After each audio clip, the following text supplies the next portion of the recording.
Chimpanzees have given me so much. Long hours spent with them in the forest have enriched my life beyond measure.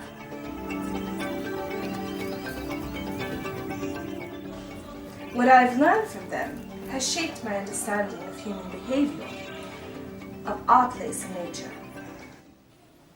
I'm Andrea Sachs from Time Magazine. We're here today with Dr. Jane Goodall, the renowned primatologist who's known worldwide for her studies of chimpanzees in the Gombe Reserve in Tanzania.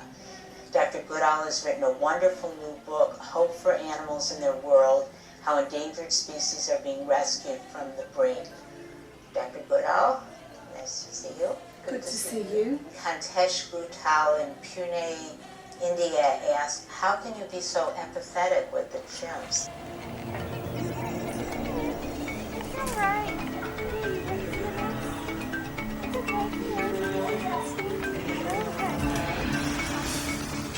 I'm afraid. I think it's either a person is empathetic or they're not. You'll see some people who are more caring towards others, and some who care only about the animals and not about their fellow human beings at all. Hayu Kim in Seoul, Korea asked, what was the most touching moment in your time with the chimps? Is there a particular... Well, there are two actually. The first was when I was with David Greybeard. He was the first one to lose his fear. And I was following him through a real tangly section of underbrush. I thought I lost him, and I'm crawling through just to see where he'd be, and I found him waiting for me. And so I sat beside him, and I see a nut on the floor, which is one that chimpanzees particularly love, and I offered it to him, and he turned his face away. And so I offered it again, and when I did that, he turned and looked at me directly in my eyes, and took the nut, and dropped it on the ground because he didn't want it. But he grabbed my hand and he squeezed it lightly, and that's the way that chimps reassure each other.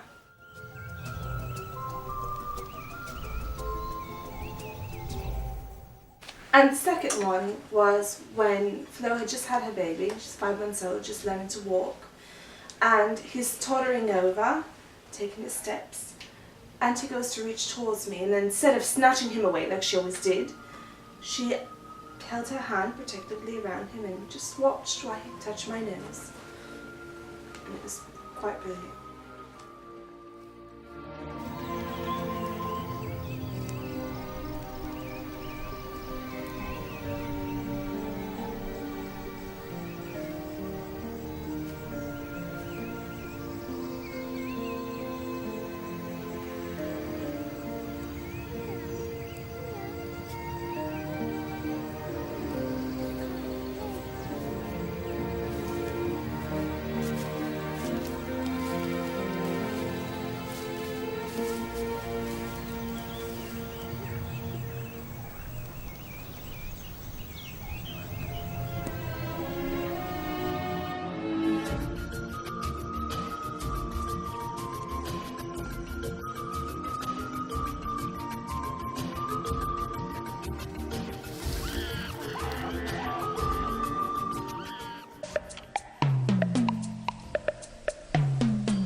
Nurse Mackenzie Baker at Camp Taji in Iraq asks, how do you work with so many animals and not get overly attached to them?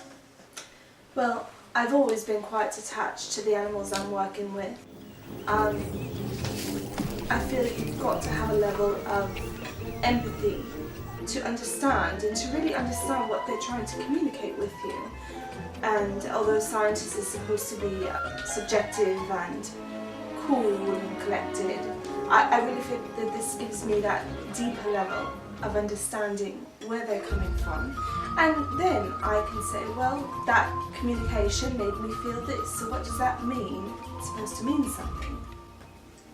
Now, Chet Kim in Birmingham, Michigan asks, you've chosen to spend more time with animals, yet you have hope for humanity. What do you see in animals that you don't see in us? Well, that's a loaded question, isn't it? Animals, by large, are not destructive and don't destroy their own environment. Usually, as you've seen in the past with humans, when an animal population has gone out of control, something will happen and something will intercede. And now, because of modern medicine and technology, the human population is spiraling and mushrooming out of control and damaging its own environment. And I feel we could learn a lot from our primate counterparts and how to keep the balance in our world.